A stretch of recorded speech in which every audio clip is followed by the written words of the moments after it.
Bem, então, vamos dar começo para mais um seminário do Programa de Pós-Graduação em Matemática da Universidade Federal do Amazonas.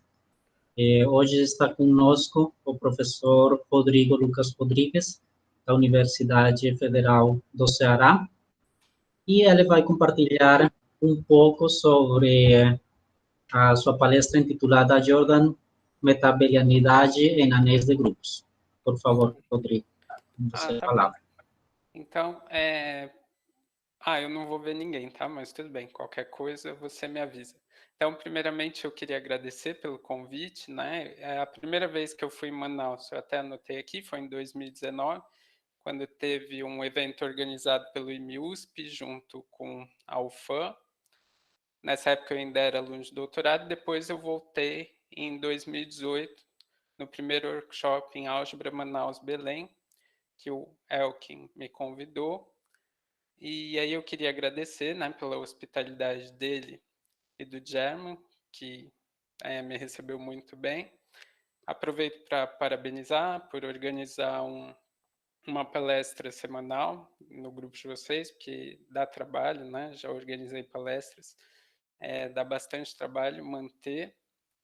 E aí hoje eu vou falar sobre Jordan, metabelianidade em anéis de grupos. Tá? Esse trabalho é em colaboração com o Osnel Broche Cristo, da Universidade Federal de Lavras, e com a Paula Veloso, da Universidade Federal Fluminense. Então, aproveito para agradecê-los também. Quando eu vim assistir, né, o programa de verão, recentemente, do Departamento de Matemática da UFAM, eu vi a presença de muitos alunos. Então, eu tentei fazer uma palestra mais básica, assim, tentando definir o máximo de conceitos possíveis e exemplificando. Então, mesmo que os alunos não estejam presentes agora, né, depois, se eles quiserem assistir, é possível, né? Então, para começar, eu vou definir o que é um anel de grupo, né? Porque deve ter gente que nunca viu a definição. Então, dado um anel R com um elemento identidade e um grupo G arbitrário, nós vamos denotar por RG o conjunto de todas as combinações lineares dessa forma. Tá? Então, elas são combinações lineares formais, né? Porque a gente não opera os elementos do anel com os elementos do grupo. Então, um elemento arbitrário é uma soma de A de GG com G pertencente a G. Cada um desses coeficientes A de G pertence ao anel R e o A de G é zero quase sempre, ou seja, exceto para um número finito de coeficientes. Dados dois elementos desse conjunto RG, nós temos que eles são iguais se os coeficientes do anel são iguais. Tá? Então, dado alfa, soma de A de G com G pertencente a G, e B, o somatório de B de GG com G pertencente a G, eles vão ser iguais se e somente se A de G igual a B de G para qualquer G pertencente a G.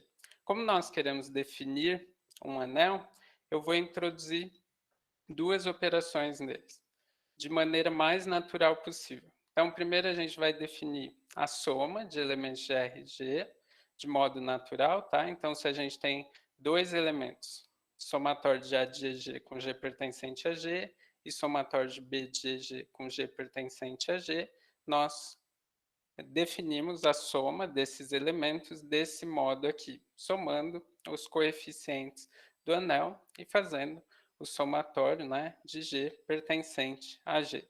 Já o produto também é definido de modo natural, né, como o anel tem uma multiplicação e o grupo eu estou usando notação multiplicativa, a gente define a soma, o produto desses dois elementos desse modo, como somatório de A de G, BH, ou seja, a gente multiplica os coeficientes do anel e também multiplica os elementos de G. Então, fica G vezes H, com G e H pertencentes a G.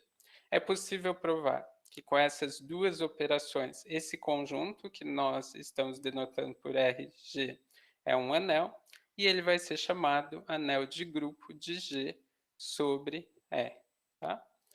Aí, além disso, a gente também consegue definir um produto de elementos de RG por elementos de R de modo natural também. O lambda entra no somatório, multiplicando os elementos A de G do anel.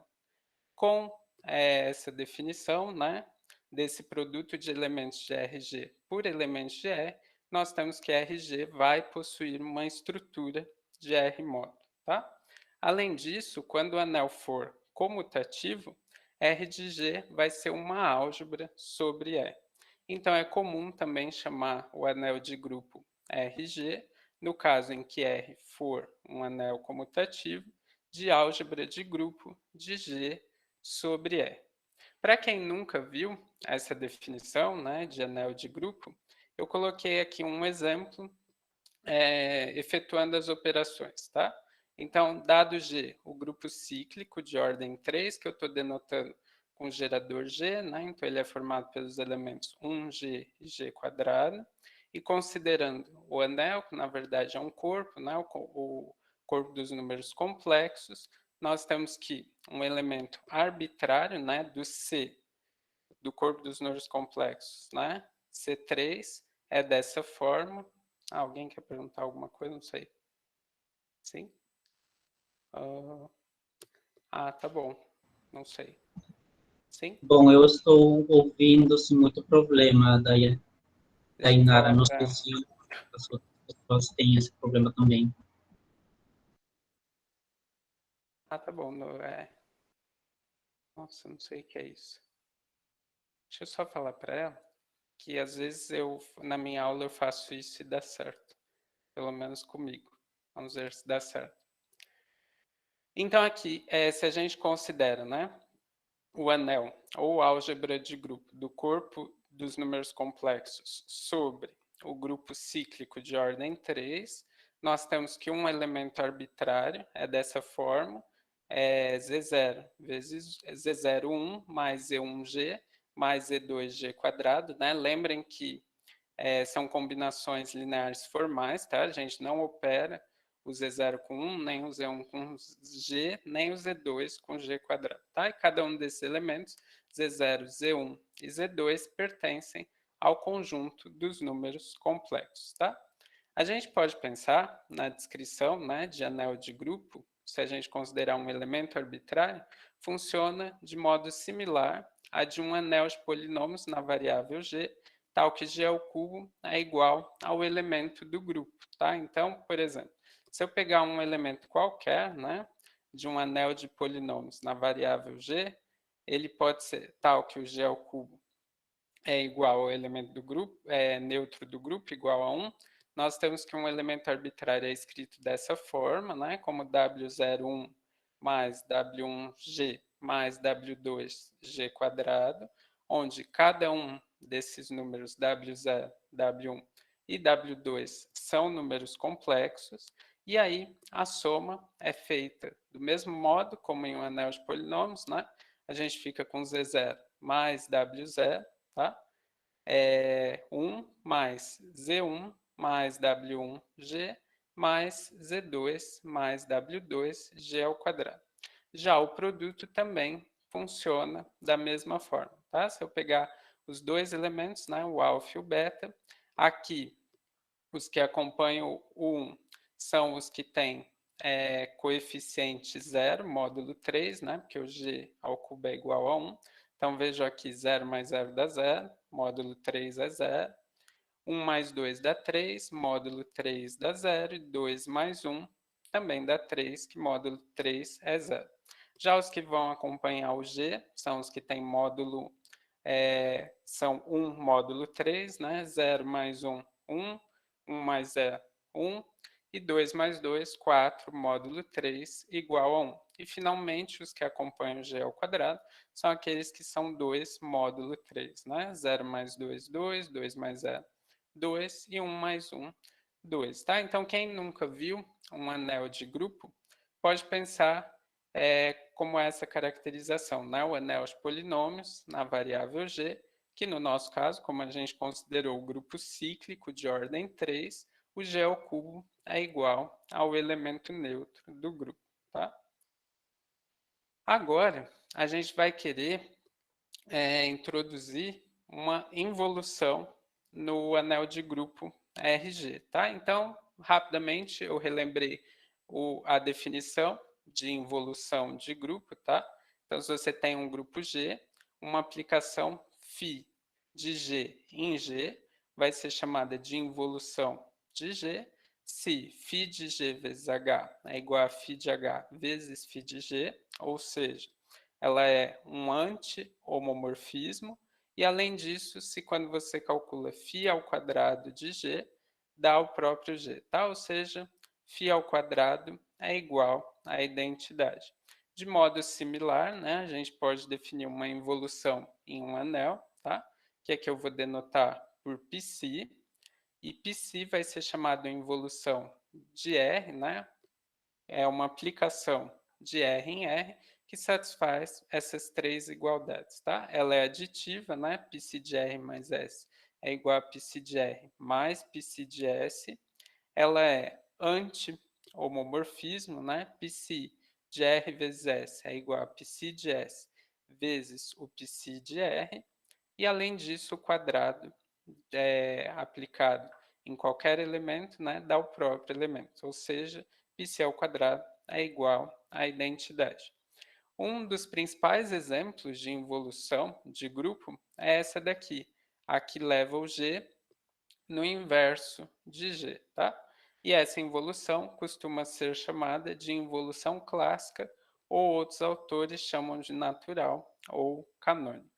Então, assim, em anéis de grupos, como a gente quer estudar o conjunto dos elementos simétricos e antissimétricos, vão aparecer várias vezes involuções, tá? E digamos, a mais famosa é essa daqui, né? Que é a involução clássica que leva um elemento em seu inverso. Então, uma vez definido uma involução para um grupo e uma involução para um anel, a gente também consegue definir uma involução para o anel de grupo RG, tá? Então, dado RG, um anel de grupo, e φ, uma involução do grupo G, e πc, uma involução de R, nós podemos definir uma involução de RG, né? Desse modo aqui, a gente aplica a involução πc, que é de R, nos elementos de R, e aplica a involução φ nos elementos de G. Tá? Então, essa aplicação θ aqui de RG em RG, que leva o somatório de A de GG com G pertencente a G nesse somatório, tá? De πc de A de G, φ de G com G pertencente a G, ela vai ser uma involução de RG, tá? Ou seja, ela satisfaz aquelas relações que a gente acabou de ver, tá? É possível provar, não é complicado. E aí a gente tem um exemplo de uma involução de RG, tá? Além disso, no caso em que R for um anel comutativo, a gente também tem que a aplicação à identidade é uma involução do anel, tá? Porque tem esse problema aqui, né? O πc de RS é igual a πc de S vezes πc de R, tá? Então, se o anel for comutativo, né? Aí o πc de RS vai ser igual ao πc de R vezes o πc de S, né?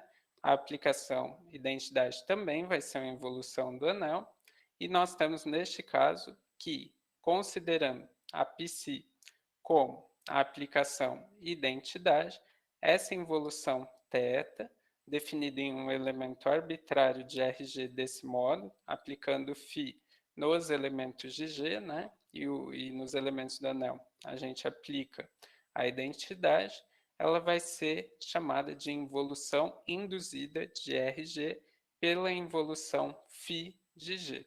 Ou, de modo mais comum, tá? A maioria das pessoas chama assim, a gente diz que ela é obtida da extensão linear da involução φ. Tá? Então, se dado uma involução de um grupo G e uma involução do anel R, a gente consegue definir uma involução do anel de grupo. Em particular, quando o anel é comutativo, a aplicação identidade é uma involução do anel, e a gente pode considerar essa aplicação considerando, né, a psi como sendo a identidade, tá? Então, esse termo aqui, quando a gente falar em extensão linear, é isso que foi feito, tá? Aí é que eu vou introduzir mais algumas notações clássicas, tá? Porque vão aparecer nos teoremas principais. Das dois elementos G e H pertencentes a um grupo G, nós vamos denotar por GH entre parênteses como o elemento G a menos 1, H a menos 1 vezes G vezes H, que é o comutador desses dois elementos, tá? E dados dois elementos X e Y de um grupo G, a gente denota, né, o elemento y menos 1, x vezes y por x elevado a y. Tá? São notações clássicas, é só para relembrar. Além disso, da teoria de grupos, né, a gente tem que o subgrupo comutador ou subgrupo derivado de um grupo G é o subgrupo gerado por todos os comutadores de G e nós vamos denotá-lo por G'. Tá? Agora, a gente vai ver duas propriedades que vão aparecer nos artigos, que são as propriedades C e LC. Aí, para mostrar exemplos de grupos que satisfazem essas propriedades, eu considerei o Q8, que é o grupo dos quaternos de ordem 8, tá? Que tem essa apresentação, né? Ele é gerado por IJ, tal que a ordem do I é 1, é 4, desculpa, I a quarta é 1, I ao quadrado igual a J ao quadrado, e J é igual a J vezes o inverso de I. E também o D4, que tem essa apresentação, uma apresentação possível, né, gerada pelos elementos θ e R, tal que θ quarta é igual a R ao quadrado, igual a 1, e o inverso de R vezes θ vezes o inverso de R é igual ao inverso de θ, tá? Que é o grupo diedral de ordem 8. Então, assim, aqui eu não fiz, né? Mas depois vocês podem procurar a tábua desses dois grupos, tá? Eu tenho elas numa dissertação de mestrado. Se vocês analisarem a tábua desses dois grupos, vocês vão perceber que todos os comutadores, tirando os elementos neutros, né?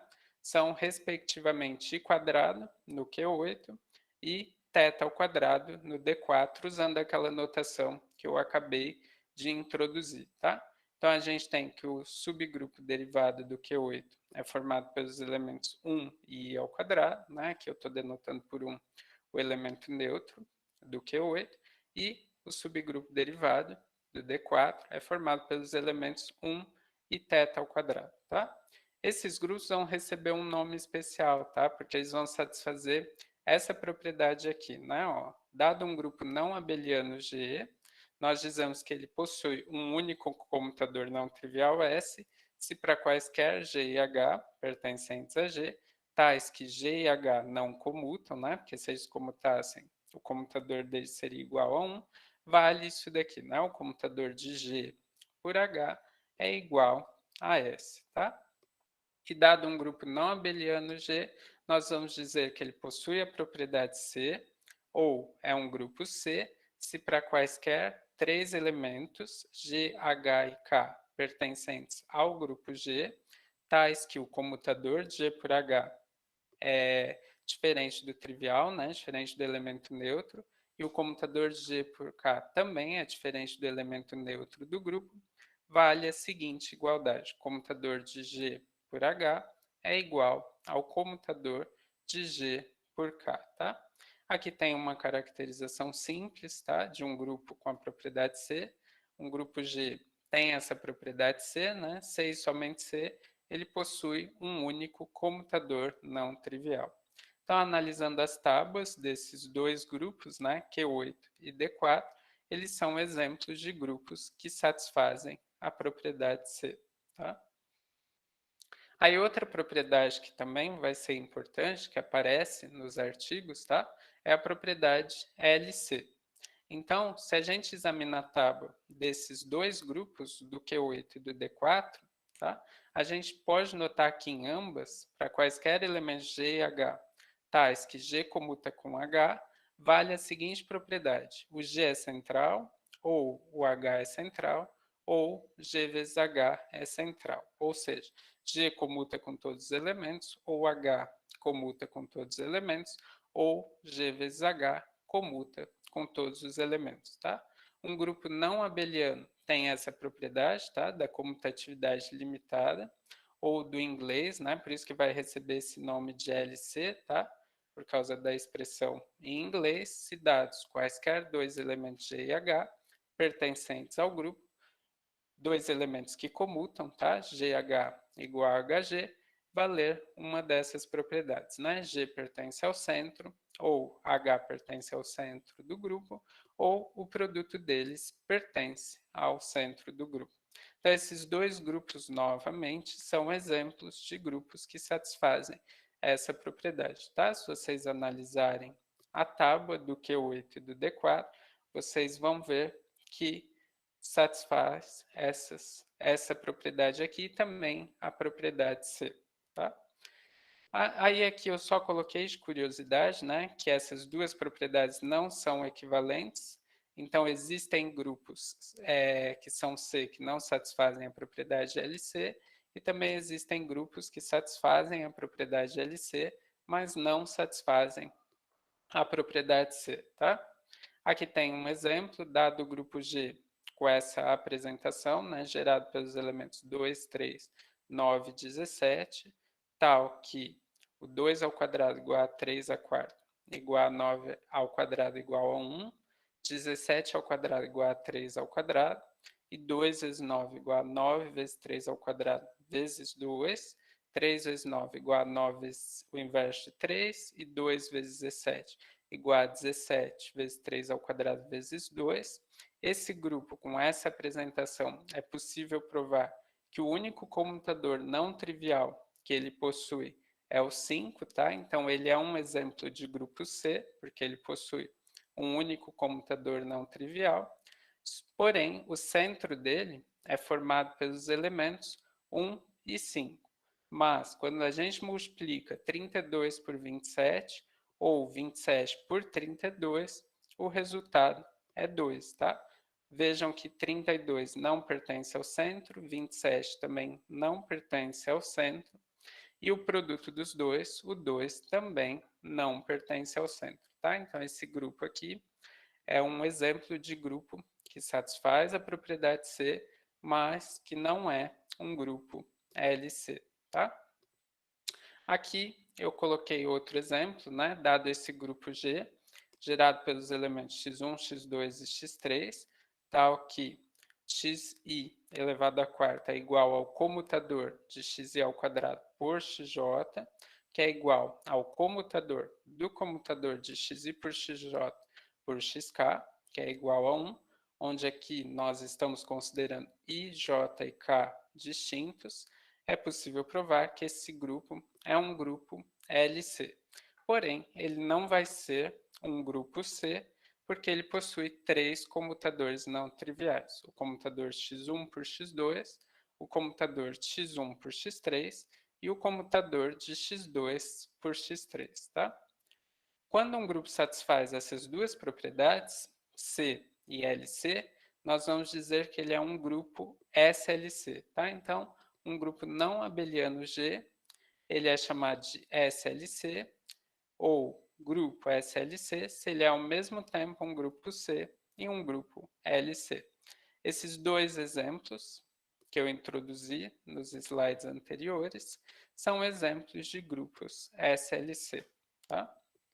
Agora, tem uma caracterização, tá? Para quando um grupo não abeliano possui a propriedade SLC, que é essa daqui, né? Dado um grupo G não abeliano, ele possui a propriedade SLC, ou ele é um grupo SLC quando o G, quocientado pelo centro de G, for isomorfo a C2, produto direto com C2, tá?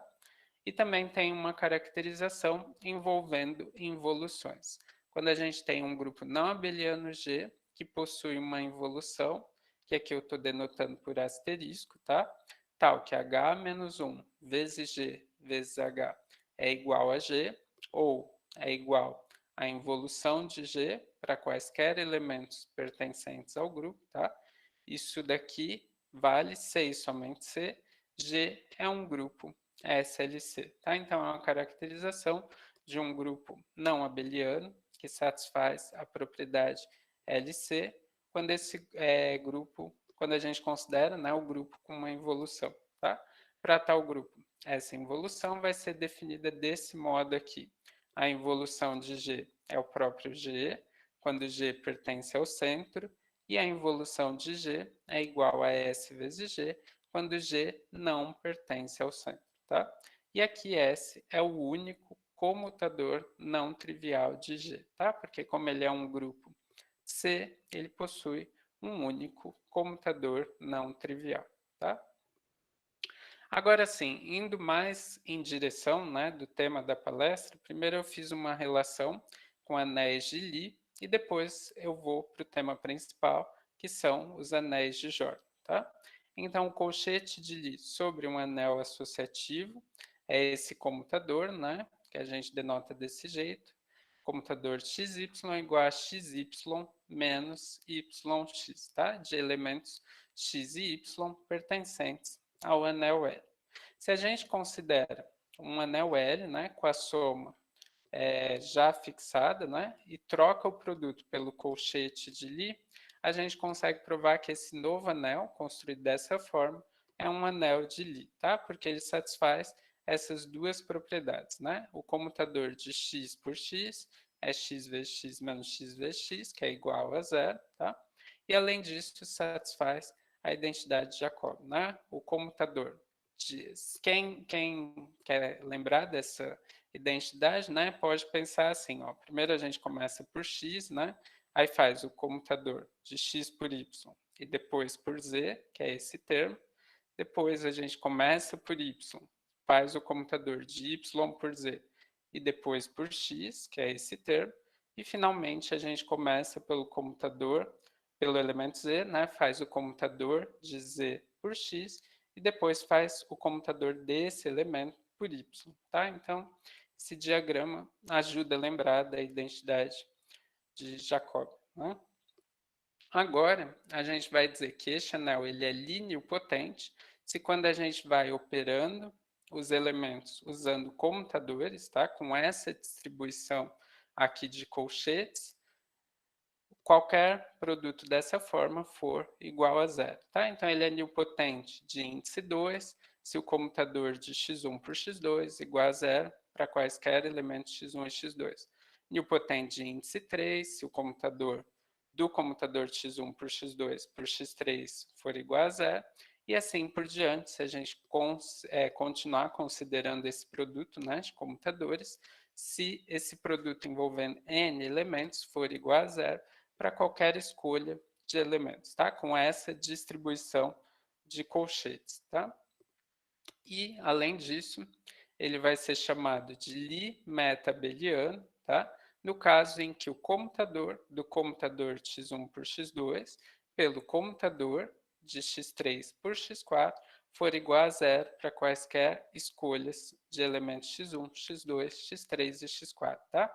Apesar de eu não ter escrito assim aqui, tá? Quando a gente vai operando elementos com essa cara aqui, né, a gente fala que esse anel ele é Lie, tá aqui, né? Do mesmo jeito que a gente definiu Lie nilpotente, a gente vai ter Lie solúvel, tá? Então, quando ele satisfaz essa propriedade, nós dizemos que ele é Lie solúvel de índice 2. E se a gente continuasse operando elementos dessa forma aqui, a gente também pode definir a Lie solubilidade de índice n, tá? De modo geral, a gente, quando quer definir um subconjunto, né, como sendo Lie meta-abeliano, basta que a mesma identidade seja satisfeita para quaisquer elementos desse subconjunto, tá?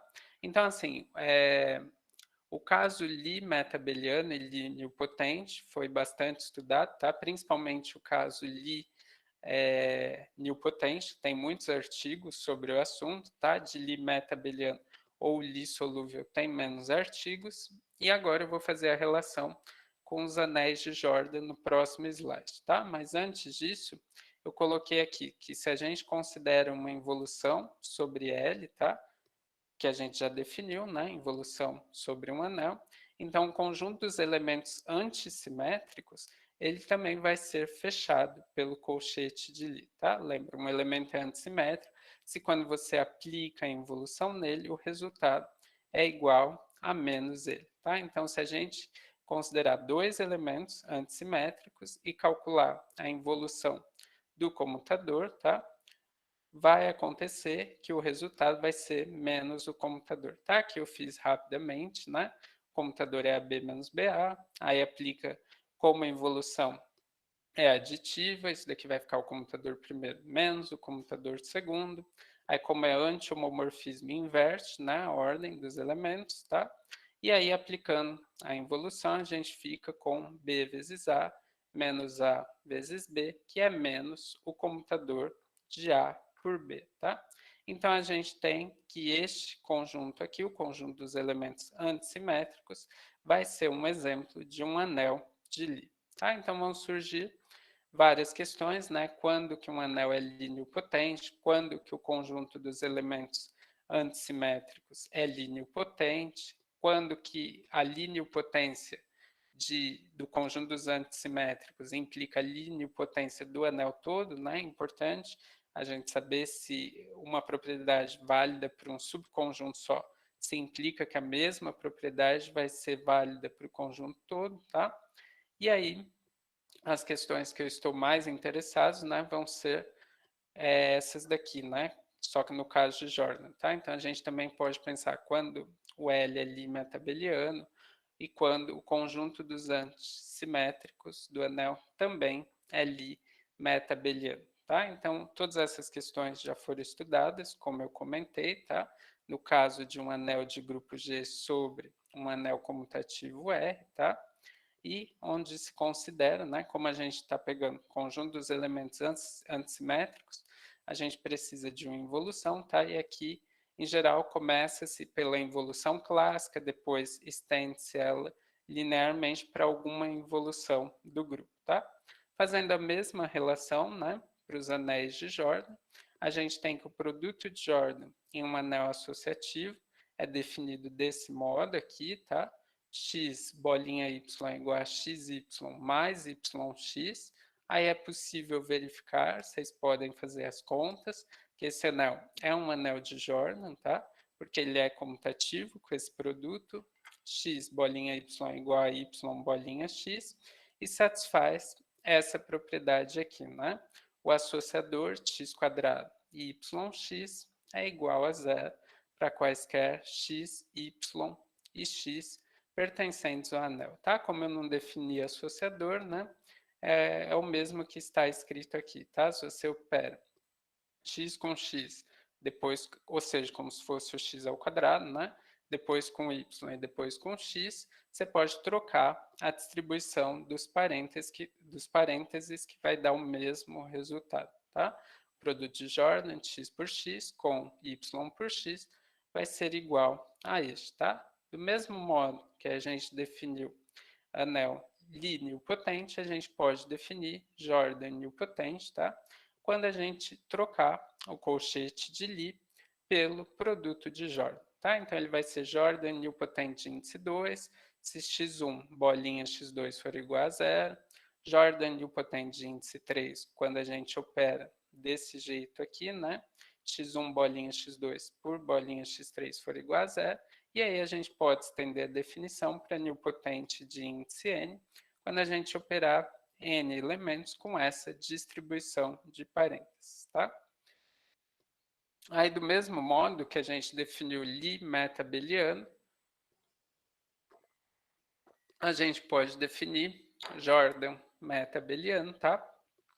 Considerando essa distribuição de parênteses, tá?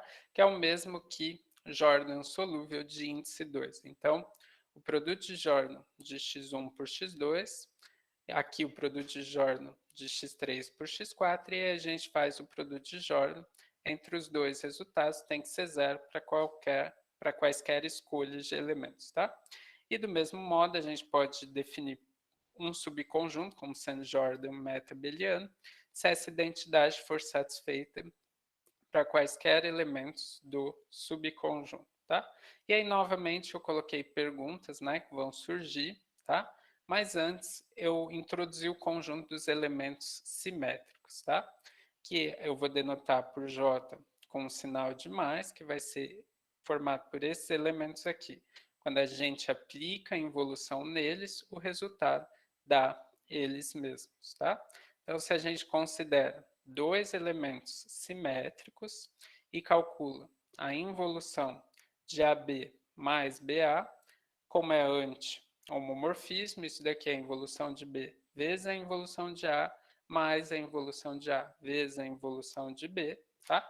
E como é simétrico, a involução de B é o próprio B e a involução de A é o próprio A, tá? Então, quando a gente aplica involução no produto de Jordan de A por B, o resultado vai dar ele mesmo, tá? Vai dar o produto de Jordan de A por B. Então, a gente tem que esse conjunto aqui, ele é fechado pelo produto de Jordan, e assim ele vai ser um anel de Jordan, tá?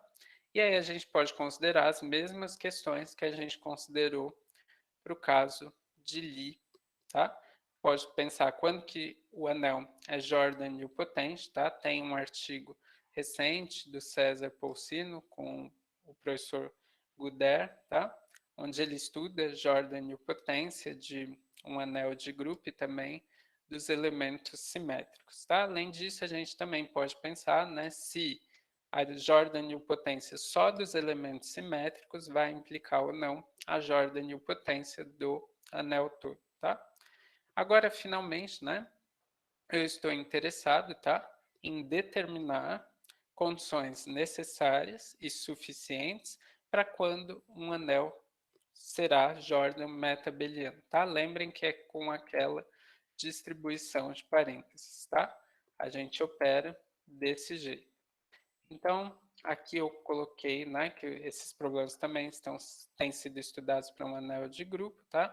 E aí, como eu comentei, a gente costuma considerar a involução clássica e depois faz uma extensão linear para alguma involução do grupo, tá? Agora, para o próximo resultado, né, a gente vai precisar da definição de suporte, tá? Então, dado um elemento arbitrário de um anel de grupo, tá? A gente vai definir como suporte desse elemento o conjunto dos elementos de G que efetivamente aparecem no elemento alfa, tá? Então, suporte do elemento alfa são todos os elementos de G onde o coeficiente do anel é diferente de zero, tá? Então, os casos em que é zero, os elementos do grupo não vão estar no suporte, tá? Em geral, a gente vai considerar R como sendo um anel comutativo com elemento identidade, G um grupo e a notação que a gente já introduziu, né? R de G, o anel de grupo de G sobre R, tá? E uma involução qualquer do R de G, eu vou denotar por asterisco, tá? Vejam que aqui, quando a gente considera esse elemento aqui, alfa, que é o somatório de alfa de G, G mais G estrela, com G pertencente a G, tá? Quando a gente calcular a involução desse elemento, ou a involução de G vai dar o próprio G asterisco, e a involução de G asterisco vai dar o próprio G, tá? Então, a gente consegue provar que esse elemento aqui é um elemento simétrico, tá? Aí, dado um elemento qualquer, né, fixo pela involução, ou seja, que é simétrico, e dado K um elemento pertencente ao suporte do alfa, tá? Se a gente tem que o K, a involução de K é igual a K, então o coeficiente de alfa K, esse coeficiente de K, né, o alfa K, quando a gente considerou a involução de alfa, né, que é o alfa G vezes G asterisco, vai ser o mesmo que no alfa, tá? Que é igual ao somatório de alfa GG, aqui eu não escrevi, com G pertencente a G, tá? Já no caso em que a gente considera que a involução de K é diferente de K, então vai existir um elemento no suporte, tá? Que eu chamei de G, tal que o alfa de K vezes, aqui é uma combinação linear formal, né? Alfa de KK é igual a alfa G, G asterisco, tá? Então, por essa igualdade aqui, a gente vai ter que o G asterisco é igual a K, tá? Onde o K é diferente de G e o alfa de K é igual a alfa de G, tá? Para valer essa igualdade aqui, como eu introduzi lá no começo. Então, a gente tem que o alfa K, K mais alfa G, G, é um elemento dessa forma, que ele é alfa de G, G asterisco mais G. Com isso, a gente consegue concluir que o conjunto formado pelos elementos simétricos do anel de grupo RG vai ser gerado por esses dois conjuntos, tá? G mais G estrela, ou G asterisco, tal que G pertence a G. E a gente pode particionar, né, esse conjunto nesses dois, tá? Como G mais G asterisco, tal que o G é simétrico, unido a G mais G asterisco, tal que o G não é simétrico, tá? Dado um grupo G com uma involução qualquer, né, e R um anel comutativo com elemento identidade, se a gente considerar o subgrupo 1 menos 1 do grupo das unidades do anel R, nós temos que um homomorfismo que vai de G nesse subgrupo das unidades é uma orientação para o grupo G, tá? E aí a gente diz que uma orientação é não trivial se existir G pertencente a G, tal que o sigma de G é diferente de menos 1, tá? E além disso, nós também podemos definir o que é uma orientação compatível com a involução, tá? Nós dizemos que ela vai ser compatível com a involução, que leva G em G estrela, se valer essa igualdade aqui, tá? O sigma de G é igual ao sigma de G asterisco, tá? Só ver, tá bom. Não, é que é estranho falar sem ninguém interromper, tá? Quando eu dou aula não é assim não, mas tudo bem. Então vamos continuar. Então, considerando o anel de grupo RG e sigma de G no subgrupo das unidades do anel, tá? Uma orientação, que no caso a gente quer que seja compatível com a involução, ou seja, vai existir algum elemento onde sigma desse elemento é diferente de menos 1, tá? Então, nós temos que essa involução, que eu chamei aqui de sustenido, tá? Que leva um elemento arbitrário, aqui a gente aplica, leva o G, né? No sigma de G, na orientação, tá?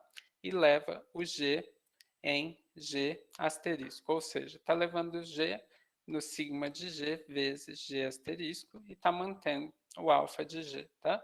Essa involução costuma receber o nome de involução orientada no anel de grupo RG, e nós dizemos que essa involução vai possuir uma orientação não trivial quando sigma for não trivial, tá? Ou seja, quando existir um elemento de G, tal que sigma de G seja diferente de 1, tá? Agora, dado uma involução qualquer do grupo G e uma orientação não trivial, que é compatível com essa involução do grupo G, se nós denotarmos por N o núcleo de sigma, tá? Nós podemos fazer essa partição do grupo G, né? A gente considera os elementos que estão no kernel, tá? E que são simétricos, né? Dado um elemento no kernel, ele pode ser simétrico ou não, e dado um elemento que não está no kernel, ele pode ser simétrico ou não, tá? Aí, desse modo, considerando um elemento qualquer, né, de RG, tá? A gente vai poder escrever ele como esses 4 somatórios, tá? Onde, nesse primeiro somatório, o G pertence ao S1, no segundo pertence ao S2, no terceiro pertence ao S3 e no quarto pertence ao S4. Quando a gente aplica a involução sustenido, os que estão no S1 são mantidos. Os que estão no S2, né? Porque aqui o elemento é simétrico, tá? Então, G asterisco igual a G. Já os que estão no S2, eles são levados em alfa de G, G asterisco. Os que estão no S3, como eles não pertencem ao núcleo, eles são levados em menos, alfa de G, G, né? E aqui o G é mantido, porque o elemento é simétrico. E, finalmente, os que não estão no núcleo e também não são simétricos, são levados em menos este somatório, tá? O G sendo levado em G asterisco. Então, nós vamos ter que alfa é igual a alfa sustenido, C e somente C, né? Comparando aqui, ó, os dois primeiros já são iguais. Para ocorrer a igualdade deste com este, a gente precisa que o alfa de G seja igual ao alfa de G asterisco. Para ocorrer a igualdade deste com este, a gente precisa que o alfa G seja igual a menos alfa G. E para ocorrer a igualdade deste com este, a gente precisa que alfa de G seja igual a menos alfa de G asterisco, tá? Então, fazendo essas contas, a gente consegue concluir que o conjunto dos elementos simétricos, RG+, vai ser gerado pelos elementos pertencentes a esses conjuntos, tá? G1, formado pelos elementos que estão no núcleo e que são simétricos. G2, formado pelos elementos da forma n mais n asterisco, onde n pertence ao núcleo, mas ele não é simétrico. G3, formado pelos elementos alfa x, x, tal que x asterisco igual a x, porém ele não pertence ao núcleo e satisfaz essa condição aqui, não, alfa de x é igual a menos alfa de x, então 2 alfa x igual a zero. E finalmente G4, formado pelos elementos x menos x asterisco, tal que x não pertence ao núcleo e x não é simétrico, tá? Agora, finalmente, entrando na primeira questão em que nós estamos interessados, né, é descobrir quando que um anel de grupo, né, o conjunto dos elementos simétricos dele é Jordan metabeliano, tá? Então, a gente quer saber quando a gente opera quaisquer 4 elementos considerando essa distribuição de parênteses e com o produto de Jordan, quando que o resultado vai ser zero para quaisquer escolhas de elementos, tá? Então, para esse produto ser zero, o primeiro passo é analisar quando uma dessas duas partes é igual a zero, tá? Então, nosso primeiro caso vai ser analisar quando que o conjunto dos elementos simétricos operado com o conjunto dos elementos simétricos é igual a zero, considerando o produto de Jordan. Agora, observem o seguinte, se nós pegamos dois elementos que são simétricos no anel de grupo, então nós vamos ter que A, bolinha B igual a zero, C e somente C, pela definição de produto de Jordan, né? Isso daqui A vezes B mais B vezes A igual a zero, que ocorre C e somente C, A vezes B igual a menos B vezes A, ou seja, C e somente C, esses elementos aqui anticomutam, tá? Como no nosso caso, nós sabemos que 1 é um elemento simétrico, tá?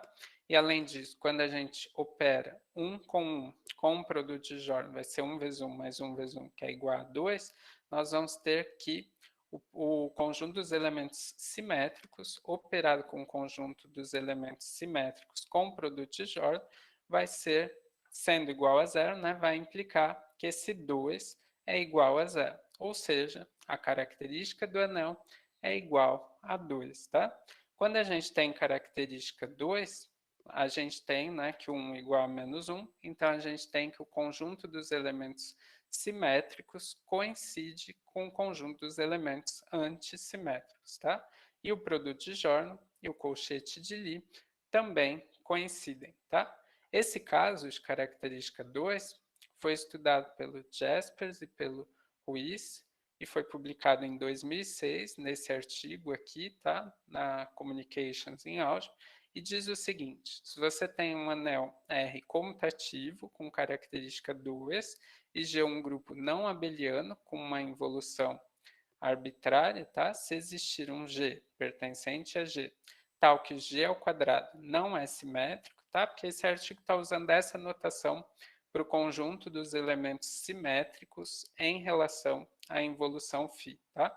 Então, nós temos que o conjunto dos elementos simétricos de RG vai ser comutativo C e somente C, existir um subgrupo abeliano A de índice 2 em G, e B, um elemento que não é simétrico, tal que B ao quadrado pertence a G, e o φ de A igual a B a menos 1 vezes A vezes B, para qualquer elemento A pertencente a A, tá? E se o conjunto dos elementos simétricos de RG com a involução φ for comutativo, a gente tem que o conjunto dos elementos simétricos de G vai ser igual ao centro de G, que vai estar contido em A, e vai existir um elemento a zero pertencente ao centro de G, de ordem 2, tal que φ de G é igual a zero vezes G, se o G não pertence a A, e é igual a B a menos 1 G vezes B, se o G pertence a A, tá? Além disso, no mesmo artigo, também tem esse outro resultado do caso de característica 2, tá? Se a gente considera um anel comutativo, R, que possui característica 2, dado um elemento G que satisfaz essa condição, que o G quadrado é simétrico, então o conjunto dos elementos simétricos de RG vai ser comutativo se e somente se G contém um subgrupo central Z, tal que G quociente por Z é um 2-grupo abeliano elementar e a involução φ de G em G vai ser dada por C índice G vezes G, onde esse elemento pertence ao Z e algumas propriedades são satisfeitas, tá? O quadrado de C de G é 1, C do C de G também é 1, e C de G vezes H é igual a C de G vezes C de H, vezes o comutador de G por H, se esse comutador for diferente de 1, tá? E nós temos que C de GH é igual a C de G, C de H, ou o comutador desses dois elementos, tá? Agora a gente vai restringir o nosso problema, né, a analisar quando que os elementos simétricos dessa forma aqui, G mais G asterisco, anticomutam. Aí o Paulsino e o Gudert publicaram em 2013 esse artigo, tá? Na CMB, que chama Involutions and the Uncommutativity in Group Rings, tá? Que é o seguinte, dado uma involução qualquer do grupo, tá? Com a propriedade que esses elementos dessa forma, G mais G asterisco, anticomutam em um anel de grupo, então uma dessas afirmações é válida.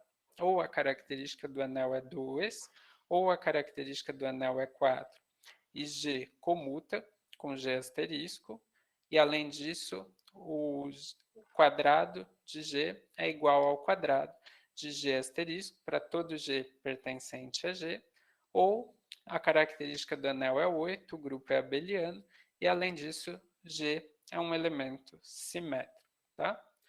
No mesmo artigo, também foi feita essa caracterização, que dado um grupo G com uma involução e R um anel de coeficiente de característica 4, então esses elementos anticomutam se e somente se ocorre uma das seguintes condições. A primeira, G é abeliano e existe um elemento S, tal que S ao quadrado é 1, e G é simétrico ou a involução de G é SG para todo G em G, ou ocorre a segunda condição, G é um grupo não abeliano com um único comutador S diferente de 1, e a involução de G é o próprio G, ou a involução de G é SG para qualquer G pertencente a G, tá?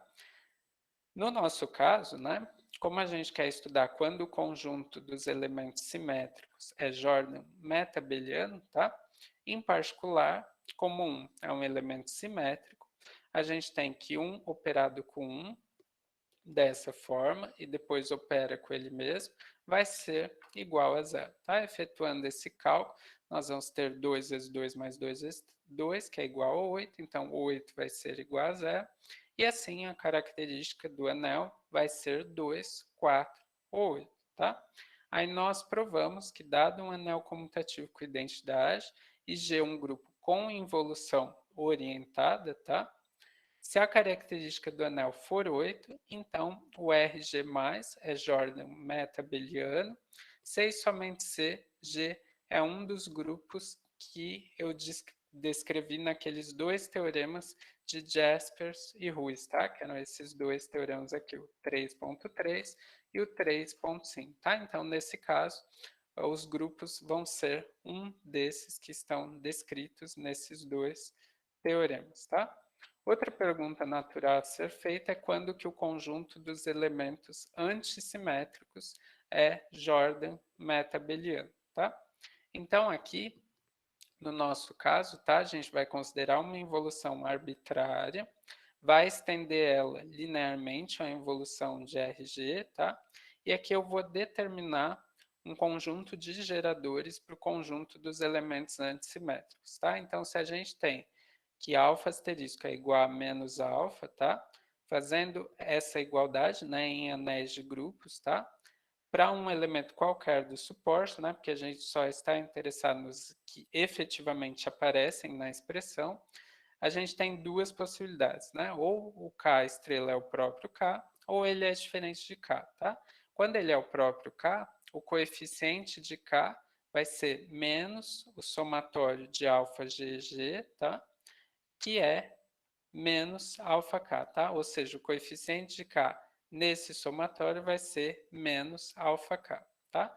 Enquanto que do outro lado, o coeficiente de K em alfa asterisco vai ser alfa K. Então, a gente tem que menos alfa K é igual a alfa K, e assim, 2 alfa K é igual a zero, tá?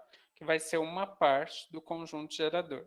Já no caso em que o K asterisco é diferente de K, significa que existe alguém pertencente ao suporte de alfa, tal que menos alfa KK vai ser igual a alfa K, K asterisco, tá? Então, desse lado vai aparecer menos alfa KK, desse lado vai aparecer esse outro elemento aqui, né, alfa G, G asterisco, e assim, para esses dois elementos serem iguais, a gente precisa que o G asterisco seja igual a K, tá?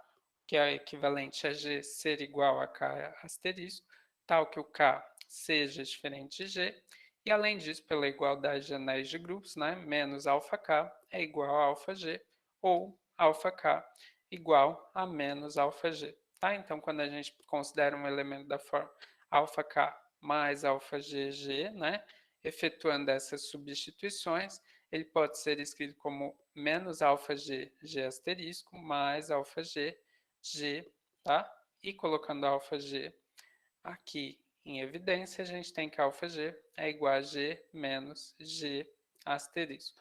Portanto, esse conjunto aqui dos elementos antissimétricos vai ser gerado pela união desses dois conjuntos, né? RS, onde E é formado pelos elementos da forma alfa G, G sendo simétrico e 2 alfa sendo igual a zero, e S é formado pelos elementos da forma G menos G asterisco, tá? Agora a gente vai ver algumas condições necessárias e suficientes para quando o anel para o caso, né, dos elementos antissimétricos, tá? Para o RG menos. Então, nós provamos que dado um anel... Rodrigo, Oi? resta muito para você acabar? Não, faltam 3 slides. Tá bom. Tá, já vou Pode acabar. fazer. Eu olhei o tempo. É que eu comecei um pouquinho depois, eu acho que vai dar certo. Mas está acabando, tá? Vai até, falta 44, 45, 46, tá bom. Então, dado um anel comutativo R com a identidade, G é um grupo com a evolução clássica, nós provamos que se o R, o conjunto dos elementos antissimétricos de RG é Jordan meta-abeliano, se ele for, uma dessas afirmações é verdadeira. Ou G é um grupo abeliano, dois grupos abeliano elementar, ou a característica divide 8, ou a característica divide 24, e o expoente de G é 3 ou 6, ou a característica de E é 16, 32 ou 64, e o expoente do grupo é 4, ou a característica de R é 16 e o expoente de G é 8, tá?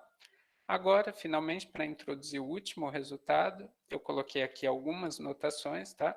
A gente denota por G índice N, o conjunto formado pelos elementos G pertencentes a G, tais que o gerado, né, por esses elementos, tais que a ordem de G é N, e dado um anel comutativo com elemento e identidade, tal que a característica divide 24, e G é um grupo com a involução clássica, tal que o expoente de G pertence a 3 ou 6, a gente vai definir esse conjunto A, tá? Considerando G e H pertencentes a G, tais que G é diferente de H, como sendo G3 se G não possui elementos de ordem 6 e G6 caso contrário, tá?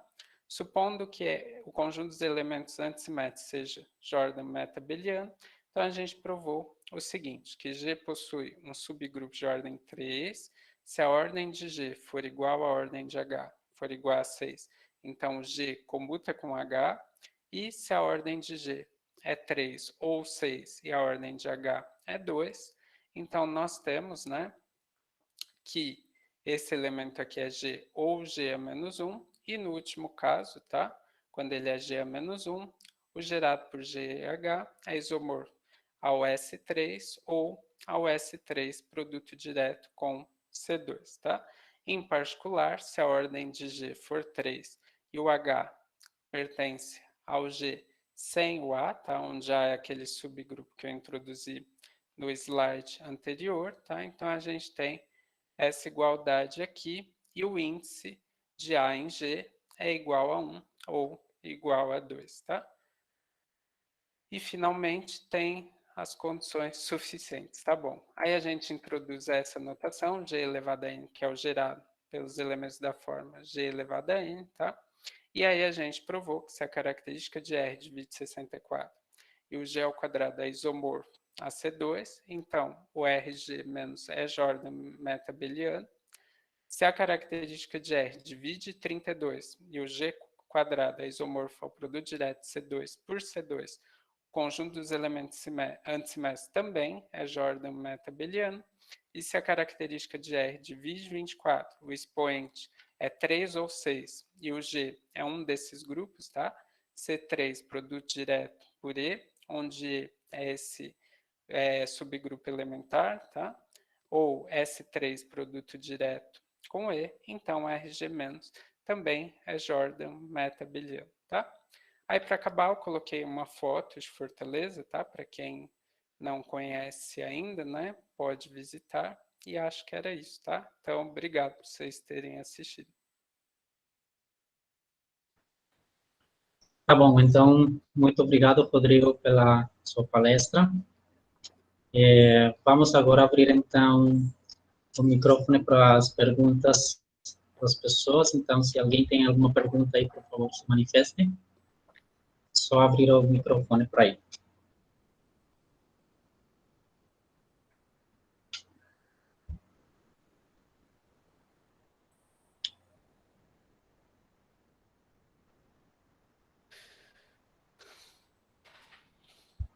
Não há perguntas? Bom, eu tenho basicamente duas perguntas, Rodrigo. Tá bom. Você pode voltar, por exemplo, de grupo que satisfaz a propriedade C, mas não a propriedade LC, por favor? Só ver. S aí. Tá. Isso. Eu não entendi como você operou. Esse grupo, basicamente, é um grupo.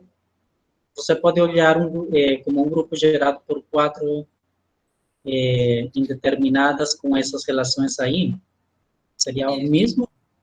Isso. Você pode fazer a tabela dele, né? Aí você pega essas quatro relações, essas quatro indeterminadas, e quando faz o produto, pega simplesmente aquelas relações que tem ali definindo o grupo. É isso, é? Isso, basicamente é isso. Tem aqui, quer ver? Eu coloquei aqui, já que eu ainda estou compartilhando a tela, deixa eu só ver se... Tem na dissertação do Anderson, de mestrado, aí tem a tábua desses grupos. Depois, se você quiser, eu te mando e você vê. Tá? Mas tem aqui. Basicamente, a teoria toda eu tirei daqui, tá? Porque aqui já tem tudo escrito, né? Diretamente dos artigos. Ó, por exemplo, aqui tem a tábua, né? Do Q8 e do D4, tá? E também, se eu não me engano, vai ter a tábua desse grupo. Não, deixa eu ver qual que é esse. Ah, tá bom. Esse daqui é o outro.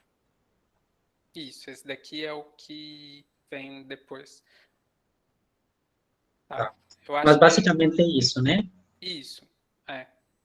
Basicamente é isso. Você usa as relações e aí você consegue operar quaisquer elementos, né? Tá. A minha outra pergunta, que eu fiquei curioso, é que, bom, não sei se foi algo que passei por alto. Você pega um anel inicial que é associativo para construir o anel de Jordan, né? Isso. Então, todos esses resultados são feitos justamente para essa construção, né? Isso. Tá. Tem alguns resultados se você não pega um anel que satisfaz essas condições? Se você pegar um anel de Jordan que não é que não vem de um anel associativo? Na verdade, assim, o caso de Lee é bem desenvolvido. Eu não sei o ano que começou, mas eu acho que lá pela década de 70. No caso de Jordan, só tem um artigo que é do César, com o Goodell. Só tem um. Então ainda tem bastante coisa para fazer. O único que tem é sobre Jordan e o potência, né? Deixa eu colocar aqui, ó. Esse é o único.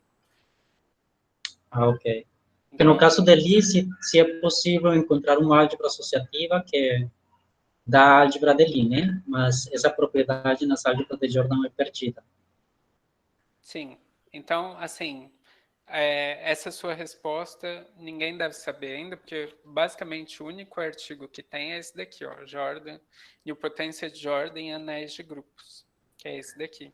Então, basicamente é isso que ele fez, né? Ele trocou o colchete de Lie pelo produto de Jordan, e aqui ele determina quando que o conjunto RG e quando que o conjunto dos elementos simétricos é Jordan nilpotente, ou seja, nem para os elementos antissimétricos está feito ainda. Então não sei. Deixa eu Ok. aproveitar. Então, aí pode ficar para um trabalho a futuro, né? Na Estudar. verdade, ainda dá para fazer muitas coisas, né? Porque nesse artigo que eu acabei de mostrar, ele faz Jordan nilpotência. Ah, boa, deixa nessa imagem. Tá bom. Até índice 3. Então, ainda nem para índice 4 está feito. Ah, ok. E nem está feito ainda para os elementos antissimétricos. Ele fez só para os simétricos. Entendi. E aí tem as outras identidades, por exemplo, solubilidade, né, que a gente opera daquele jeito, que é a mesma, aqui a gente chamou de Jordan metabeliano, porque tem um artigo do Snell, que está, né, no trabalho junto com o Engel, que é da Espanha, e eles trabalharam com os Lie metabelianos. Então, aí a gente aproveitou o metabeliano, mas se quiser pode falar solúvel de índice 2 também, mesma coisa. Beleza. Tá bom. Alguém tem mais alguma outra pergunta por aí?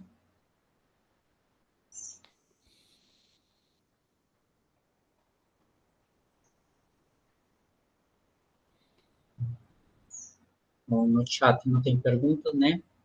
Ah, tá bom. Então, Meus alunos nas aulas síncronas fazem várias perguntas, então já tá bom. Ah, tá bom. Então, agradecemos de novo ao professor Rodrigo por ter aceitado o convite, ter compartilhado conosco um pouco do trabalho que ele tem feito nesta parte da meta-avelianidade dos anéis de Jordan. Tá bom? Então, tá com bom. isso, fechamos nosso seminário hoje. Muito obrigado, pessoal, para todas as pessoas que assistiram. Uma boa semana. Eu também agradeço por terem vindo. Obrigado.